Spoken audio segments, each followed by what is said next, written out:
McIntyre. O dwylo hyfryd gan Perpignan.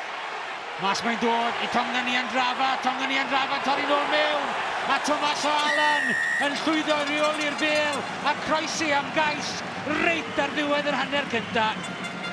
Rhaid o mas o'r llinell, rhaid dal bant, felly siomedig iawn. Bydd hyfforddwyr Caerdydd yn mor siomedig ar ffordd maen nhw wedi ildio cais fyna. Mae'n gwneud mor dda yn y hanner cyntaf ar y ffordd maen nhw wedi amddiffyn.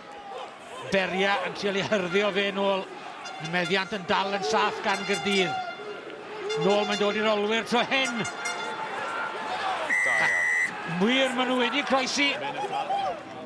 Fan hyn nawr maen nhw'n mynd am y tap yn gyflym. Sy'n dda fan hyn gan Caerdydd yw maen nhw'n defnyddio'r blaen nhw wedi codi y bêl yn gyflym. A pwy sy'n na ond Reilly lo'n rhedeg y llinell cywir na.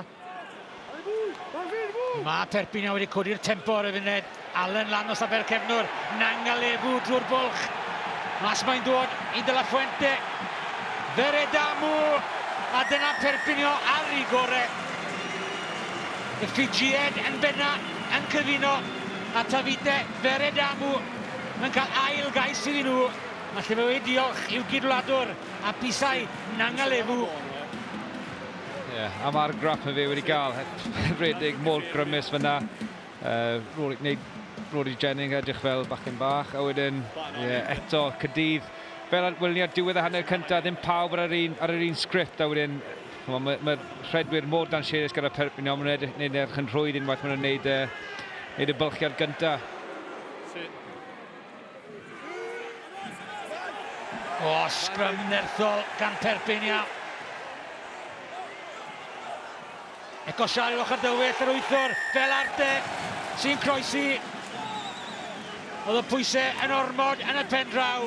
A Lucas fel Arte sy'n cael trydydd cais i Perpignan.